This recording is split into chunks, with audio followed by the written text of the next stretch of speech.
Para po ito sa merong maintenance na iniinom, okay? Ito po ay purong informasyon at hindi po ito medical advice. Diretsahin na natin kung ano ang concern. May pasyente kami dito, kabayan. Tingnan nyo to. 35 years old na lalaki. Actually, kilalang kilala ko tong pasyente na ito. Dahil nung 30 years old pa lang siya, pasyente na namin ito. Ngayon bumalik, ito kasi ang ginawa ng pasyente. Bigla niyang itinigil ang kanyang maintenance without doctor's advice. Ano ba ang case ng pasyente? Diabetic at saka hypertensive. Mild hypertensive. Ngayon, 2 years nakita ko sa database, hindi siya bumalik dito, kabayan. Ngayon, 2025, bumalik siya.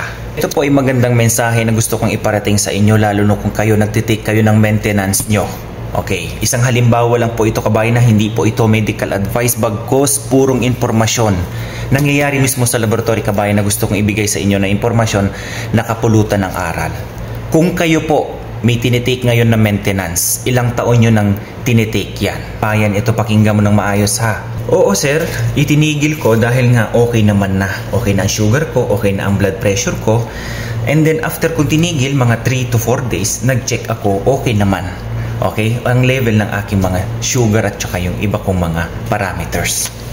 Sabi ko, sure ka na okay lahat yan? Eh bakit ngayon bumalik ka after 2 years? Bakit ganito ang resulta?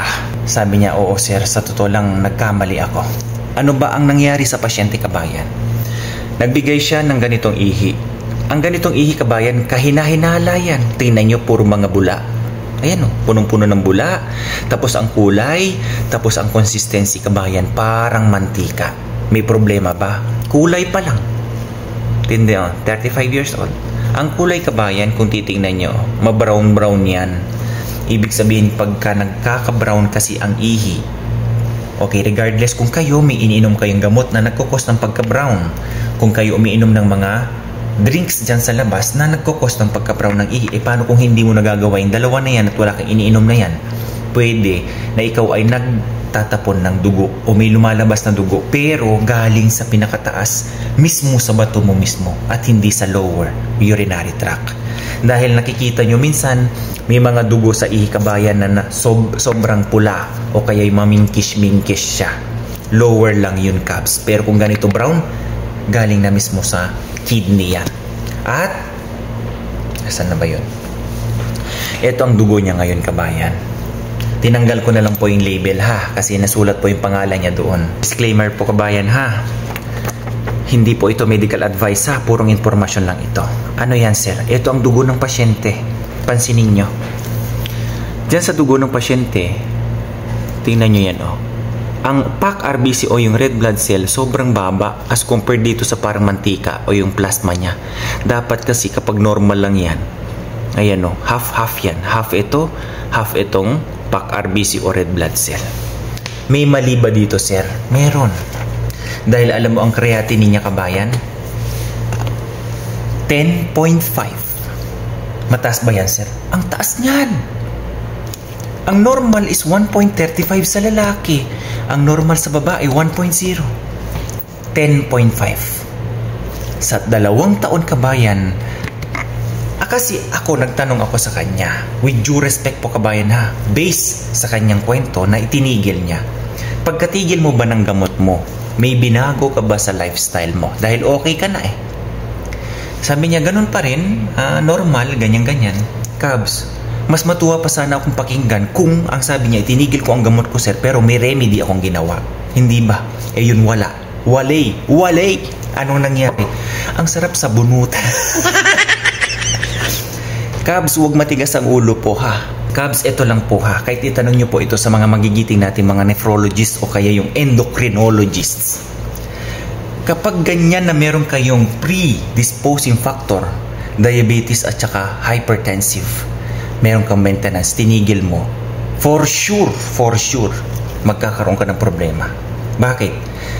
Hindi ba niya nakikita lagi sa mga napapanood nyo na ang problema sa bato, silent yan? Itanong nyo sa mga doktor na kilala nyo. Kahit na yung bato nyo ay nasira na yan ng 1/3, hindi pa rin yan nagpapakita ng sintomas kasi ina-adjust nila ang sarili nila para mag-function pa. para magawa pa nila ang kanilang tungkulin. Pero kapag yan bumigay na hindi ko na talaga kaya sa sobrang abuso ng tao na ito, na may-ari ng katawan na to, saka naglalabasan na ang mga sintomas niyan. Totoo yan. Kaya kung kayo, kabayan, meron kayong maintenance ngayon, please, antayin nyo na sabihan kayo ng doktor, Panot, bawasan ko na ang gamot mo ha. Tanggalin mo na to kasi okay na. Baka sa susunod tatanggalin na natin tong isa. Basta iano mo lang yung lifestyle mo. Ito na lang iiwan natin, yung isa lang. Kung 3 ang iniinom mong gamot. Antahin niya yan kasi ang doktor, kabayan, sa totoo lang, sila ang taga-guide. Sila ang taga-monitor. Sila ang taga-gawa ng plan. Sila ang taga-gawa ng program mo para gumanda yung kalusugan mo. Pero ang magpapagaling mismo sa inyo, yung sarili mo. Ikaw mismo na pasyente. Kahit naman anong sabi ng doktor, bawal sa'yo to ha, ito inumin mo sa ganito, paano kung pasaway ka pasyente? Sabi ni Dok, saka na lang yan, okay pa naman ang pakiramdam ko iinumin ko na lang yan kapag ka umatake na. Tandaan mo, may mga ganyang pasyente. Itong pasyente na ito, Kabsa, disclaimer po, kaya ko gustong ibigay sa inyo na awareness to kasi nangyayari mismo sa laboratory. Oo, isipin mo yan na 2 taon tinigil ang gamot ng hypertension at diabetes kasi okay na sa feeling niya. Anong ginawa ngayon? Nasira ang bato. Kabayan, ito hindi to normal. Ito sobrang taas ng creatinine, at the same time, tingnan nyo, sobrang baba ng kanyang PAC-RBC. So kung ganyan, mababa din ang kanyang hemoglobin at yung, siyempre hematocrit. Mababa din ang kanyang red blood cell. Nangyayari kasi, kabayan, kaya bumababa ang kanyang PAC-RBC. Kasi nagtatapon na siya sa kanyang ihi. Without knowing ng pasyente na problema talaga yan sa kanya dahil nga sira na ang kanyang bato. Ano bang ginagawa ng bato natin, kabayan? Siya ang nag-filter sa mga dugo natin na itinatapon ang basura at ini-filter yung kailangan ng katawan natin. Alala lang po ito. Please, pakiusap, makinig kayo sa doktor nyo. Kung wala namang kayong ginagawang ibang remedy dyan, kung gusto nyo tanggalin ang inyong mga maintenance, huwag kayong mag-decide para sa sarili nyo. Okay? Itanong nyo ang mga eksperto. Okay? Paalala lang po ito, kabayan. Alagaan nyo po yung kalusugan nyo. Kagaya nito, gamot lang ay iniinom ng araw, tinigil. Tinigil ang gamot, baka mauwi pa sa dialysis. Okay?